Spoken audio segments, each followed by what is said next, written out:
Hello, everyone. Welcome to Wednesday's ESPN FC Live. Mark Donaldson, Shaka Hislop, Luis Miguel Echegaray. We've got Champions League on our mind. Later, we'll be previewing Paris Saint-Germain, Arsenal, the second leg today. But first, let's look back on a classic. Two wonderful games.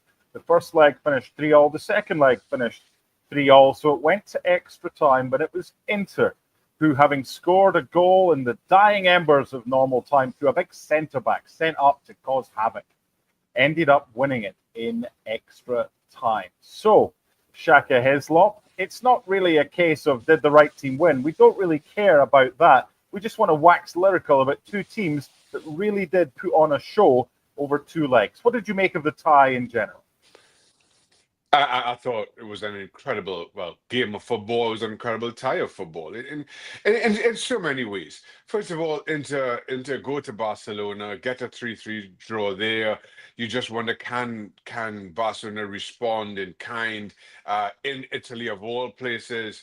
Inter go 2-up, and at that point you're thinking, let me switch your TV off. Let me put on Food Network and watch Chopped. And then all of a sudden, Eric Garcia gets one back, and the game just goes into overdrive, and you're not quite sure.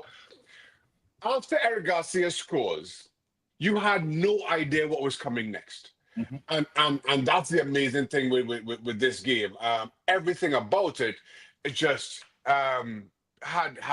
had you on the edge of your seat. And it didn't matter whether you're an Inter Milan fan, whether you're a Barcelona fan, or whether you're a fan of anybody else and just here for the football. I think every single person comes away from that one thinking, what an incredible game of football I just witnessed. All right, Eleni, I want to put that full screen back on because I think it's good to illustrate a couple of things. If you played that match last night 10 times, judging by those statistics, Barcelona's probably winning that 7 or 8. So how did Inter win? Did they ride their luck? Were they brave? How did they do it? Yeah, part of it, I think, is my favorite saying by the playwright David Mamet, which is old age and treachery will always outdo youth and exuberance. We're talking about the youngest team in Spain, one of the youngest squads in the Champions League, against the oldest squad in the Champions League in Internazionale. And I've said it over and over again. You can definitely count me on it, MD. Simone Inzaghi is one of the most underrated managers in international football in club competition because of this very reason. He sees what he has in front of him, and instead of trying to match up to it, he tries to counter you with the complete opposite. Inter are a very good counter-attacking side. They're very physical as well, and they have to rely on a few things in this particular game, which, as Shaka said, one of the best I think I've ever seen, definitely in memory in terms of a two-tie and two-legged affair. One, Denzel Dumfries played out of his mind. He was unbelievable. Yeah. Both fullbacks were wonderful, but Denzel Dumfries was incredible. I don't even think he defended. He was just really being just a physical force trying to push everything. Two, Jan Sommer was unbelievable as well, right? He created some really, really good saves. I know Shaka can definitely attest to that. Mm-hmm. He was unbelievable as well. But I think that overall, the reason why they won was because they really weren't concerned at any point if Barcelona were going to score because they were ready for that outcome. They just wanted to be resilient, keep on going, be physical, and be in your face. It was that experienced Inter that did it. It was a tremendous game. Amazing. I never wanted it to end. Okay. Inter pick up the phone, and it's Manchester United. We'd like to give you 50 million for Andre Onana. Okay. So Inter pick up the phone. Hello. Yeah, we'd like to buy Jan Sommer for 6.5 million. He's 35 years old at the time that they signed him. I don't want this to turn into let's kick Man United when they're down. It's got nothing to do with them from a semi-final between Barcelona and Internazionale. But it just shows you if you shop in the right places, you can get a gem because good goalkeepers get better with age. Shaka? What do you make of this? Onana going, Sommer coming in, Inter getting a good goalkeeper and a $43.5 million profit. Make sense of this. Listen, I thought at the time when Manchester United are looking for a goalkeeper to succeed David De Gea, that Andre Onana was one of the brightest prospects out there. Jan Sommer is a known quantity. Jan Sommer in the Bundesliga, for me, had been the second best goalkeeper in the Bundesliga for an age. And second only to Manuel Neuer, who some would argue has been the best goalkeeper in the history of the game. Or certainly the best goalkeeper around today. Now that's another debate separately. You then wonder. Jan Sommer goes to Bayern Munich once Manuel Neuer goes off skiing and does as he does, and you just wondered if Jan Sommer's reputation took a little bit of a knock because I don't think he lived up to the expectation, kind of given who he showed himself to be, or who Bayern Munich, more to the point, needed him to be in terms of a Manuel Neuer light. But that being said, I think anybody who kind of knows the game and knows goalkeeping knows better than to question Jan Sommer in trying to succeed Manuel Neuer at Bayern Munich. But his reputation took a little bit of a knock. And also because of his age. And I understand the Andre Onana to Manchester United and the price tag. Could Manu have done this? I just feel that certainly in terms of purchasing a goalkeeper for the longer term, Jan Sommer was mid-30s, not fitting the profile of what Manchester United were looking for. Credit to Milan. They wanted somebody to come in, fill a gap quickly, who showed himself to be incredibly talented, and Jan Sommer take the every single box, and then comes this performance, and I have to say I said to a friend of mine who's I will add is a Real Madrid fan that this has been the best goalkeeping display I have seen for quite some time. He wanted to highlight Courtois' performance against Liverpool a couple of years ago. Again, that's another debate for another day.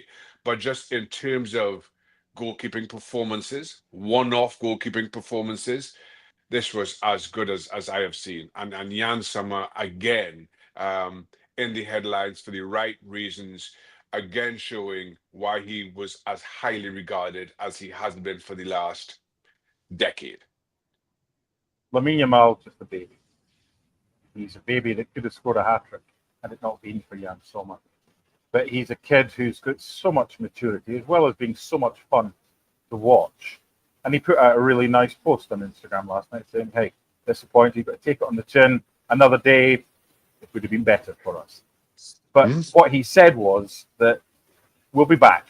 And I like the fact that it was we rather than I, because he's been taught well, but he's a good kid. And he says, I'll be here when we win this Champions League. That was the only time he mentioned I, but he mentioned we as well. This is a kid who the neutrals love watching it. Imagine you had him in your team, LME. Do you think this is a kid who, with all the money on offer elsewhere, might just decide, you know what, this isn't about money. This is about me being at a football club that have treated me well, as they did with Messi when they brought him over from Argentina. And for Lamine Yamal, this might be something that we are right at the beginning of a love story that's going to last a long, long time with a kid that has no interest in going elsewhere. Absolutely. Absolutely. Especially Barcelona, because we're talking about a very special academy in La Masia. And as you know, Lamine Yamal is a phenomenon. I mean, we have seen tremendous talents, great talents, generational talents throughout history of football. But this is a 17-year-old that I have never seen anybody be this good at 17. Not in my lifetime. At 17 right now, what he's doing is unbelievable. And he is a kid, as you have said, but he doesn't play like one. He doesn't behave like one. He's just a remarkable player. And he grew up in the neighborhoods of Barcelona. He bleeds Blaugrana. And I have no doubt that he will be in this club for a very long time, if not, as you mentioned, permanently. And I think it's a testament to this Barcelona side and Hansi Flick, because once again, I have to repeat myself. This is the youngest team in Spain, one of the youngest in Europe. It's not just about Lamine Yamal. Pau Cubarsí, at 18 years old, he is remarkable. It's incredible. Pedri, to me, is the best player in his position at center midfield at 22 years old. And then there's Marc Casado, of course, Fermin Lopez, Gavi. This is a very special team. And let's not forget that they lost this game, but they've already won the Supercopa de España.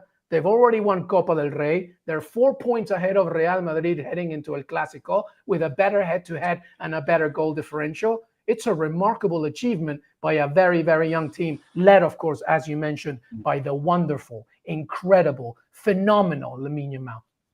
Given what Eleni's just said about how young Barcelona are and how much growth that they have, normally when you introduce statistics, Shaka, you do it to illustrate your point. But I want to illustrate a point in a different way here, because Barcelona have only reached the final once in their last 5 Champions League semi-finals. That was against Bayern in 2014-15. It's been 10 years since they reached the final, which is tough to take for a team like Barca, but it's even harder to take when your local rivals, a couple of hours away in Madrid, have won their 833rd Champions League in that time. So while you can say, but Barca, they can't get to the final because they've only done it once in the last 5, they've not done it for 10 years. But is this different because of what LME said and because of the fact they've got these kids that are only going to get better and they've got a coach that is not frightened to play these tactics? Absolutely, it's very different.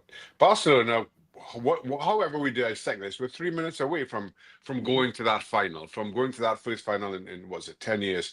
You say, Mark, and you see how thin the margins are.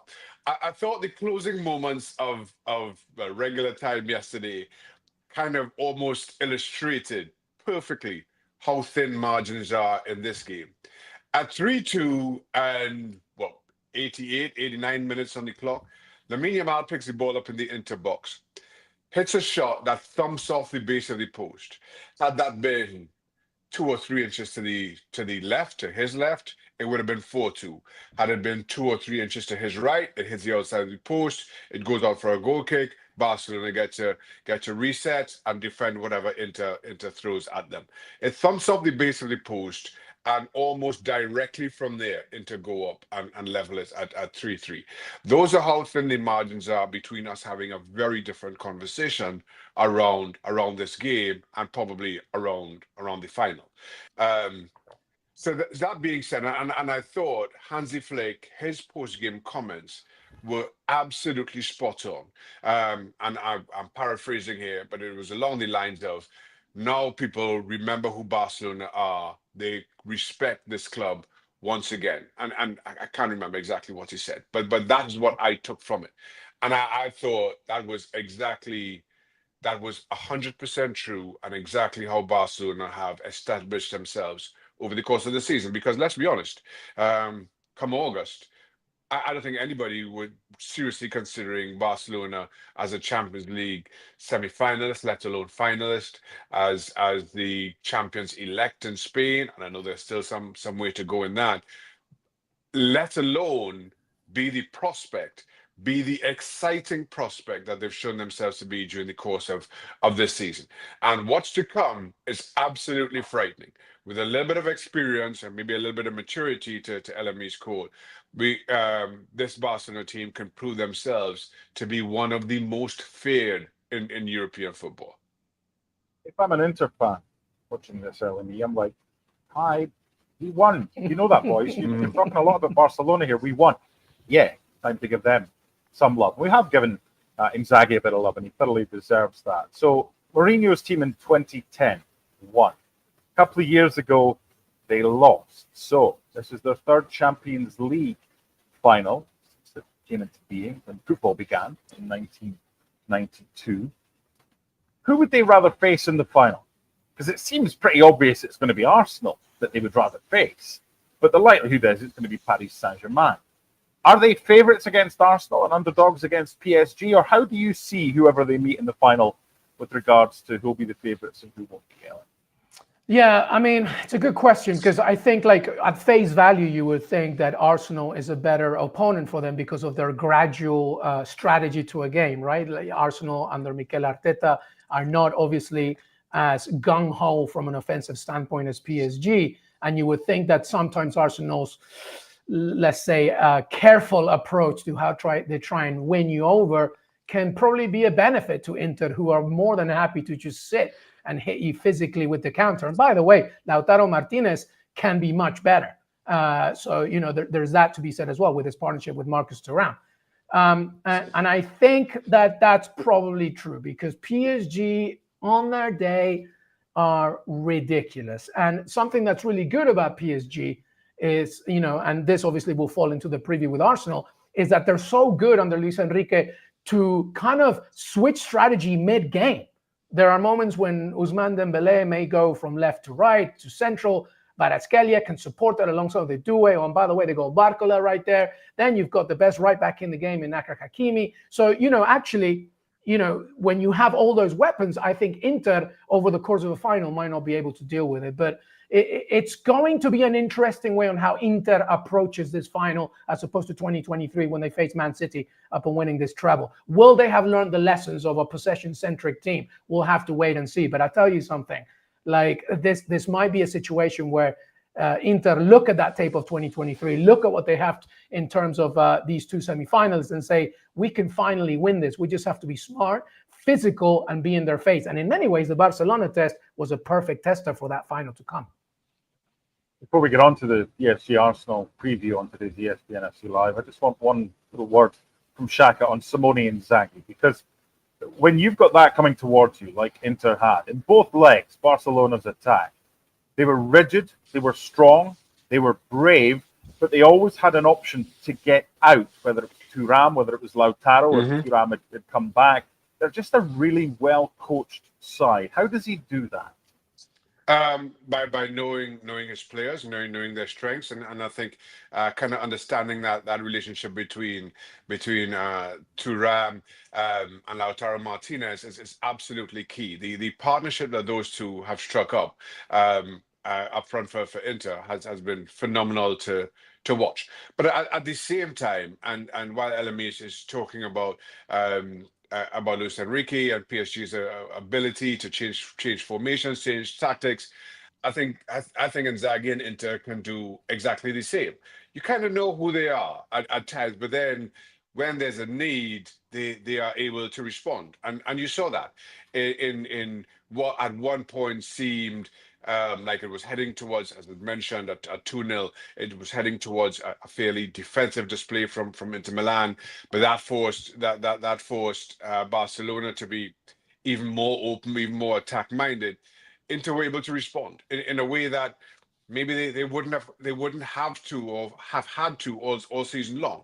And I think Inzaghi needs to be given credit, and Inter have to be given credit for that. I think this is an incredibly talented Inter team, incredibly talented coach in Inzaghi. That as we know, can surprise and can beat you any which way. Low scoring defensive games or high scoring end to end, they've got the tools to employ either tactic. And by the way, MD, just before we move on, yes. I don't think there's a better team in Europe that plays a 3 center back system than Internacional. There's not. No. So, and that's going to be a key thing. Yeah. Not even Hearts when they go to 3 at the back. We should reference them for today. Let's move on to better football. I had 22 minutes. Shaka. What time? Yep, Shaka. What time did you have? 36 minutes in my bingo card. You win, enemy. You win. Yeah. Let's leave the Europa Conference League and move to some other competition called the Champions League in the semi-final second leg between PSG and Arsenal. I want to start with Arsenal, LME, and I was looking at the team they put out against Bournemouth again, because at the time I thought, oh, that's strong. So Timber drops out because he's hurt. Ben White comes in, and they bring in Thomas Partey, who was suspended for the first leg, who will play in the second leg, for Mikel Merino. Apart from that, everything else is the same. You think, okay, fine, they're going with a strong lineup. Yeah, they lost at home to Bournemouth. What's he thinking going with what could be the starting lineup today in the second leg, just a few days before in a game that doesn't really matter in the Premier League? I don't know. I've got no idea what Mikel Arteta was thinking. The title is done. I mean, I know that you've got Man City and Newcastle and Chelsea looking over your shoulder, but this is it. You're only 1-0 down, by the way, against PSG. You need to be very careful. And I was very surprised at this starting lineup. Part of the reason, maybe, is because Bournemouth, in many ways, they're not PSG. I'm not saying that. But Andoni Iraola, his system can almost act as a dress rehearsal for what's to come, because he likes his pushing wingbacks, very physical, unorthodox style of play. And I think maybe Arteta was thinking, well, we've got them coming this weekend. Let's see what we can do against them. But I thought it was a very dangerous, nervy way to start a very strong team. Because what happens if one of your key players gets hurt in that game? I tell you something, every single Arsenal fan would be absolutely fuming. So I was very surprised. And then, to your point, they lose. So I don't think it does anything in terms of like their mentality, because they know they have to go to Parc des Princes and get something out of it. But it doesn't help, obviously, especially because they had a stronger lineup. And now they go to a PSG side who are feeling very good. But by the way, PSG, it's funny because PSG also lost, but they had a completely rotated squad. Like, so obviously Luis Enrique was like, I don't care if we lose, go out there and do your thing. Whereas Mikel Arteta's side lost with a stronger lineup. So now, from a psychological perspective, it's interesting. I just think it was a very nervy, dangerous thing to do. Luckily, he didn't get any serious injuries. Partey, obviously, is going to be very important in this game. And that's the key thing. It's nothing to do with win or lose, because No. the season's over for them. They're going to finish second or third, and they're in the Champions League next year. It's the risk factor involved. I was looking for the PSG side, Xhaka, that lost 2-1 at Strasbourg. There's competition winners, there's crossword winners, there's bingo winners that have all been selected. Anybody off the street, you want a game this weekend? Yeah, fine, then you come. If you're not going to risk the big boys, we'll just play whoever. I digress, and tongue firmly in cheek. Yeah, Barcola and others started that game and they didn't win. But even the goalkeeper was changed. And you know goalkeepers, Shaq, they don't do anything in games, so you don't really need to kind of rest them. Where does it leave us ahead of this one? Liverpool went there and won. Can Arsenal do that and take it to extra time?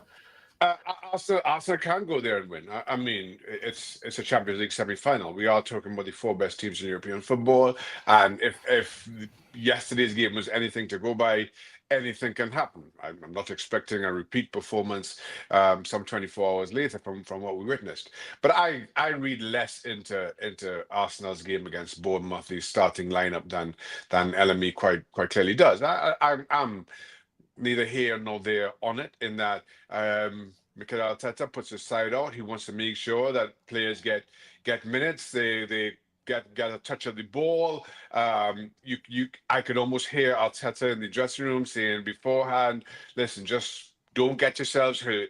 Just go out there, get a touch of the ball, get the blood pumping, to the old cliche, but don't get yourself hurt, and knowing full well that results don't matter. Now, quite clearly, Luis Enrique has a different approach, and that too is fine. But I don't read anything bigger into it than Arteta just getting all of his supposed starters, projected starters, some minutes in the park to touch the ball and again just kind of keep sharp.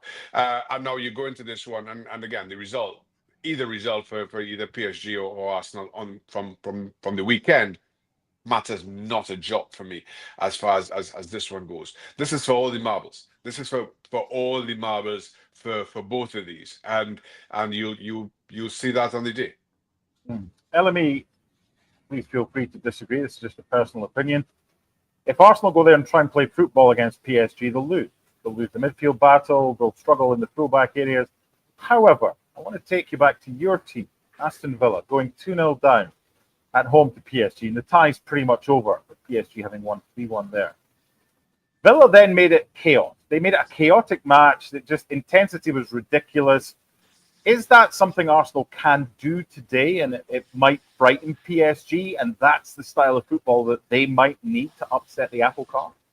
Yes, but not from the first minute. Because the difference between that and Aston Villa's remarkable performance, Luis Enrique said that nobody has ever handled PSG the way Villa did in that game, was because it was out of desperation.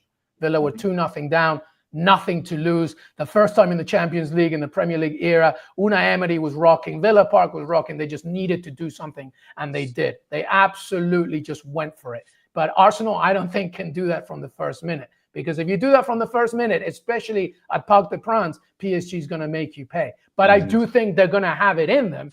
I just think it depends on the narrative of the game. Because, like Xhaka said, Arsenal can still win this. And look at this, our talent clearly going for Arsenal here. Yeah, clearly for now. Some of them have it as a draw. I don't think so. And I'm actually going to go with a 3-1 win to PSG. I think we're forgetting a key thing here. And yes, I know that Arsenal is in the same mold because they haven't won the Champions League, but this is it for PSG. They want this so badly, and they know they can taste it. And it's so ironic that they needed the individual brilliance of Kylian Mbappé to leave in order to become a collective. This is it for them. They're at home. They're going to be in your face. So to wrap up, the answer to your question is I think Arsenal have it in them. I don't think they should do it from kickoff because that could be a very dangerous game indeed. When Liverpool went there, Shaka, looking at the stats, Paris Saint-Germain had 28 total attempts. Is this game going to be a little bit different? That was the first leg. This is the second leg. PSG have a 1-goal lead. And is it going to be David Raya rather than Donnarumma, who was excellent in the first leg, that's likely to be busier for him? I think it's far more likely to be David Raya. I just kind of, in keeping with most of our pundits anyway, I just think that this PSG team is too strong, far too balanced, and right now playing far too good. So I think there's a lot of pressure on Arsenal, and while they have, albeit a slender 1-goal deficit to overturn, you just wonder as the game progresses if that forces Arsenal to be more open and again just kind of given who PSG have shown themselves to be. I think that can hurt. I think PSG are just far too talented in far too many areas, whether we're talking their wing backs, whether we're talking who they have and can call on through midfield, or an attack led by who I think has been Europe's best player since, well, outside of Lamine Yamal, but this calendar year, and Ousmane Dembele, and Donnarumma, who I will also warn, I find is prone to the odd error. You have not seen that, at least during this calendar year. I say kind of thinking deeply as to what he's done or not, as the case may be. But Donnarumma has been solid as well. So there's just so much about PSG that I wonder, and I can't help but think about Arsenal's performance against Real Madrid when everybody was discounting Arsenal. At the same time, they produced a performance for the ages, albeit against a far more flawed Real. But this time, I just feel PSG have learned from their mistakes, especially in that second leg against Aston Villa. And I don't see them repeating those, and their talent comes to the fore. Finally, LME, no one expected, or very few people expected, Inter to find a way back after they were 3-2 down at home last night, and they did. And very few expect Arsenal to somehow find a way back. But just like the Liverpool game, they might have had 28 attempts at goal, Paris Saint-Germain, but they lost the game. So it's definitely doable. But is it doable, and how do they do it? A side that's used to having a lot of the ball, a side that's used to dominating games and dominating possession, they're going to have to be a bit more pragmatic and a bit more conservative, at least for the first half, as long as they don't concede. Can they do that tonight, Arsenal? Yes, they can. It's only 1-0. It's only 1-0. And in the Champions League, that might as well be a stalemate right now. You can do this, Arsenal. But to me, and as Shaka said, PSG has just talent everywhere. Everywhere. I mean, Hakimi, Nuno Mendes, they can be the best fullbacks in the game at this point. Mm-hmm. They're so good. Donnarumma, an absolute giant, right? We've talked about Kvaratskhelia and Ousmane Dembele, 33 goals in all competitions, and they got like Barcola coming off the bench instead of Due. It's just amazing. But to me, the number one objective, if I'm Mikel Arteta at the beginning of this game, I'm saying midfield, you got to win this battle. You have to. You have to win it. So Thomas Partey to me is very important, and that allows Declan Rice to push as well. But if you allow PSG to control in the middle, this game is done. You have to win that. I know there's many other things that they have to do, Arsenal, but to me, that battle's right there. Because if you remember that goal by Ousmane Dembele in the first leg, it came because there was a massive Grand Canyon of a hole in the midfield for PSG to go through. You have to make sure that you protect that. And as to your point, there's going to be moments where they don't have the ball. And that's where the midfield comes in. It's going to be a really tough one. I still see PSG winning this, but it's only 1-0, Arsenal. If you have anything, you have hope. The last team to lose their first leg at home in a Champions League semi-final, but to go through, Spurs, the North London rivals in 2019. The only other time it was done, Ajax back in 1996. It is doable. Whatever happens, enjoy the game if you plan to watch it. Or later on, if you want to get reaction, ESPN FC on ESPN+. My thanks to Shaka and to LME. We'll see you again on Friday for the next ESPN FC Live.